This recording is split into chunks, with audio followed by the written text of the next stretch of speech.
خب تیمور رحیموف دوستان عزیز پهلوان محبوبی ما با لباس های یا جداگی سفید است، نماینده مجارستان باشد. سیپوچ ریچارد با جداگی کبوت همکنون رقابت را شروع کردند. ببینیم که مقابل این پهلوان مجارستانی تیمور رحیموف که در دور پیش از این رقابتش یک کم مشکلی هم کشید برای مغلوب کردن رقیبش پیرامین، مقابل این پهلوان 21 ساله مجارستانی چگونه رقابت انجام میدهد. خوب اینجا البته حرکت های تیمور خوب هستند و او نسبت به حریف فعالتر است. شاید اینجا شید و تهدید کند. بله اینجا نادرست بود عمل کرده همین ریچارد، به همین خاطر داوربانو با او اینجا خیلی خطرناک بود برای تیمور رحیموف. نباید این گونه اجازت دهد به حریف. اگر سرعت تیزتر می بود اینجا وزر یا ایپان شدنش ممکن بود. به همین خاطر تیمور رو می باید هرچی خوبتر، جدیتر، هرچی با احتیاطتر رقابت را ادامه دهد.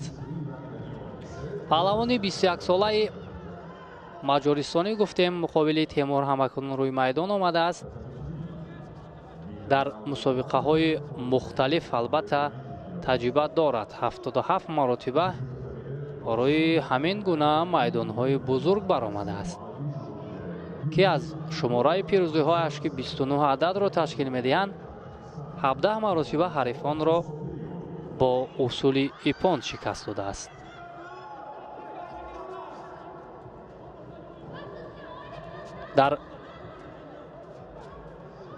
در قهرمانی جهان میان جوانان مقام اول دارد همین پهلوان مجارستانی ریچارد. مقام دوم نیز دارد در قهرمانی جهان میان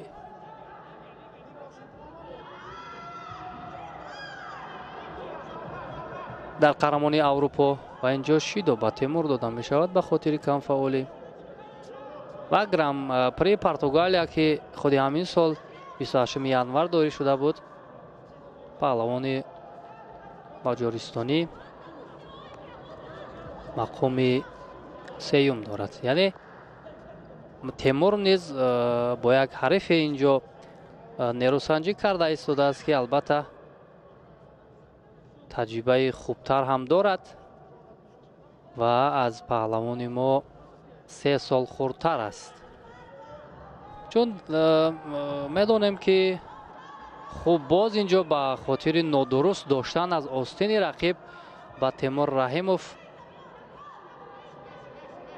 شیدا داده می شود. همکنون خوف و خطر زیادتر شد برای تیمور. باید دیگر کم فعال نباشد، به اشتباه راه ندهد، تنها به پیش حرکت کند که یک عملکرد خیلی جالب رو که بر مقابل حریف قبلی اش انجام داده بود همان گونه به انجام رساند. و چون گفتیم دوستان عزیز تیمور رحیموف از فصل گرند سلم ها نشان های نقره هم دارد، نشان برنجی هم دارد. در بازی های المپی توکیو هم شرکت کرده است. اینجا تنها ضرور است هرچی خوبتر نیروسنجی کند و از این مسابقات با نفوذ یا گرند سلم نشان طلا را به خزینه دستاوردهایش وارد کند و تمام مردم کشور و دوستداران و هواداران جودو با یک چهره خندان و روح بالیده به فرودگاه روند و با گل و گل دسته ها و با کرنه و سرنه تیمور رحیموف را استقبال گیرند. البته ما همین گونه تمنا داریم که بعد انجام همین مسابقه با نفوذ ما با یک تنتنه تیمور رحیموف را با جایزه در فرودگاه استقبال گیریم. خوب همکنون رقابت این پهلوانان را دقیقه های طلایی یا گلدن سکور حل میکند و میبینیم که چون مثل رقابت پیشینه که بر مقابل نماینده امارات متحده عرب نیروسنجی کرد، تیمور در دقیقه های طلایی او را مغلوب کرد و میبینیم که همین گونه میشود یا نه. بله، پدرش اونجا توصیه میدهد برای تیمور که تیمور جدیتر، خوبتر، چالکتر رقابت رو باید تو ادامه دی، زیرا ما از این مسابقه از تو نشان انتظاریم. انا همین گونه نگذارد که خوب حریفش اجرای اصول کند و اینجا یک ناراضگی هم کرد تیمور که حریف گوشتی نمیگیرد، اما اینجا برعکس شد. به خاطر کمفعالی بعد تیمور رحیموف شیدای سیم را دادند و او را از ادامه رقابت ها محروم کردند. اصلا اینجا فعالی تیمور بود در همین حمله آخر، ولی از چی باشد که این داور بانو تقدیر رقابت